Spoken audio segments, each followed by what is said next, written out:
കേരളത്തിലെ ഒരു മതേതര പാർട്ടിയുടെ യഥാർത്ഥ മതേതരത്വം എന്തെന്ന ചോദ്യം വീണ്ടും വീണ്ടും ആവർത്തിച്ച് ചോദിക്കാൻ സഹായിക്കുന്ന അല്ലെങ്കിൽ അതിന് തയ്യാറാക്കുന്ന ഒരു വാർത്തയാണ്.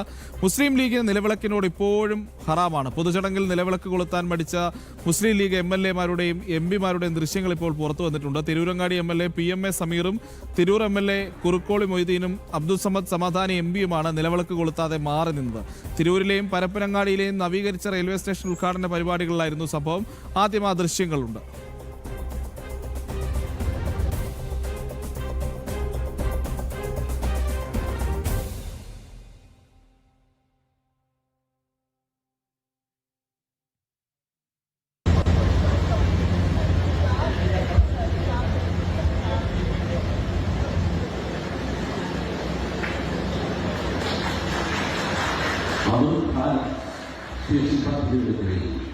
പരപ്പനങ്ങാടി സ്റ്റേഷൻ നടപ്പിലാക്കിയ വികസന പ്രവർത്തനങ്ങളുടെ സാക്ഷാത്കാരത്തിന്റെ ഉദ്ഘാടന സമ്മേളനം വിളിച്ച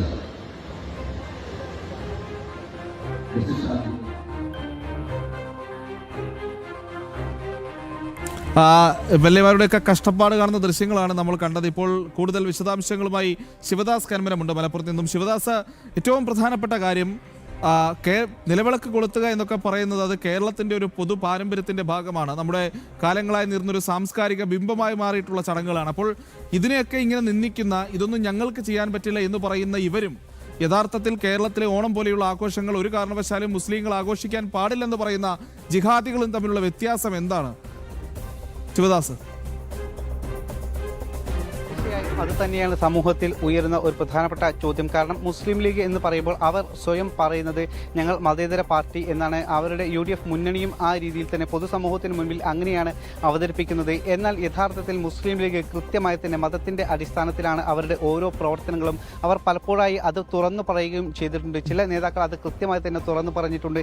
KM ഷാജി തന്നെ മതമാണ് ഞങ്ങളുടെ പ്രശ്നം എന്ന് പറഞ്ഞിട്ടുണ്ട്. എന്നാൽ പൊതുസമൂഹത്തിന് മുൻപിൽ അവർ മുഖംമൂടി അണിഞ്ഞുകൊണ്ട് മതേതര പാർട്ടിയായി ചമയുകയാണ്. അതിന്റെ കൃത്യമായ ഉദാഹരണമാണ്. അവർ കൃത്യമായ മതത്തിന്റെ അടിസ്ഥാനത്തിലാണ് ഓരോ കാര്യങ്ങളും ചെയ്യുന്നത് എന്നുള്ളതിന്റെ കൃത്യമായ തെളിവ് കൂടിയായിരുന്നു മിനിഞ്ഞാന്ന് തിരൂർ റെയിൽവേ സ്റ്റേഷൻ നവീകരണത്തിന്റെ ഉദ്ഘാടന ചടങ്ങും അതോടൊപ്പം തന്നെ പരപ്പനങ്ങാടി റെയിൽവേ സ്റ്റേഷന്റെ നവീകരണ ഉദ്ഘാടന ചടങ്ങിലും ഒക്കെ കണ്ടത്. കാരണം ഈ സാധാരണ നമുക്കറിയാം, ഉദ്ഘാടനം നടക്കുമ്പോൾ പൊതുവെ നിലവിളക്ക് കൊളുത്തിക്കൊണ്ടാണ് ഉദ്ഘാടന പരിപാടികൾ നടക്കാറുള്ളത്. അത് പൊതുവെ എല്ലാ പരിപാടികൾ ആര് സംഘടിപ്പിക്കുകയാണെങ്കിലും അത്തരത്തിലുള്ള രീതിയിലാണ് നമ്മൾ കാലങ്ങളായി നമ്മൾ തുടർന്നുകൊണ്ടിരിക്കുന്നത്. പക്ഷേ ഇവിടെ തിരൂരിൽ പങ്കെടുത്തിരുന്നത് മുസ്ലിം ലീഗിന്റെ സമുന്നതനായിട്ടുള്ള നേതാവ് MP അബ്ദുൾ സമദ് സമദാനി ഉണ്ടായിരുന്നു. അതോടൊപ്പം തന്നെ കുറുക്കോളി മൊയ്തീൻ ഉണ്ടായിരുന്നു.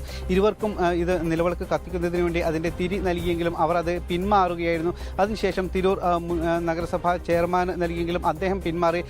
തിരൂർ നഗരസഭ ഭരിക്കുന്നതും UDF ആണ്. അതിന്റെ ചെയർമാനും പിന്മാറി. സമാനമായ സ്ഥിതി തന്നെയാണ് പരപ്പനങ്ങാടി റെയിൽവേ സ്റ്റേഷനിലും ഉള്ളത്. അവിടെ ഒരു പ്രധാന വ്യക്തിയായി വന്നത് PMA സമീറായിരുന്നു. അദ്ദേഹവും ഇതുപോലെ തന്നെ നിലവിളക്ക് കൊളുത്തി ഉദ്ഘാടനം നടത്താൻ തീരുമാനിച്ച അല്ലെങ്കിൽ മാറി നിൽക്കുന്ന ഒരു സാഹചര്യമാണ് ഉണ്ടായത്. എന്തായാലും ഇത് കൃത്യമായി തന്നെ അവരുടെ ഒരു കൃത്യമായി അവർ മതത്തിന്റെ അടിസ്ഥാനത്തിൽ തന്നെയാണ് ഓരോ പ്രവൃത്തികളും ചെയ്യുന്നത് എന്നുള്ളത് വളരെ വ്യക്തമായി തെളിയിക്കുന്നതിന്റെ ഒരു ഉദാഹരണം കൂടിയാണ്. എന്തായാലും മുസ്ലിം ലീഗിന്റെ മതേതര മുഖം കൂടിയാണ് ഇത്തരത്തിലുള്ള കാര്യങ്ങളിലൂടെ അഴിഞ്ഞു വീഴുന്നതും. പ്രജിത്ത്, അങ്ങനെ തന്നെയാണ് ശിവദാസ് കന്മനം. പ്രത്യേകിച്ച് മുസ്ലിം ലീഗിന് വലിയൊരു പട്ടം ചാർത്തി നൽകിയിട്ടുണ്ട് കേരളത്തിലെ മറ്റ് രാഷ്ട്രീയ സംവിധാനങ്ങളെല്ലാം. അത് വലിയ മതേതരത്വമുള്ള ഒരു രാഷ്ട്രീയ സംവിധാനമാണെന്നൊക്കെ. പക്ഷേ അതിന്റെ യാഥാർത്ഥ്യം എന്തെന്ന് തെളിയിക്കുന്നതാണ് ഇത്തരം വാർത്തകൾ, ഇത്തരം സംഭവ വികാസങ്ങൾ. അപ്പോൾ മുസ്ലിം ലീഗിനൊരു മതേതര മുഖമില്ല. അവർക്ക് മതമാണ് വലുത് എന്നുള്ളതാണ് യാഥാർത്ഥ്യം.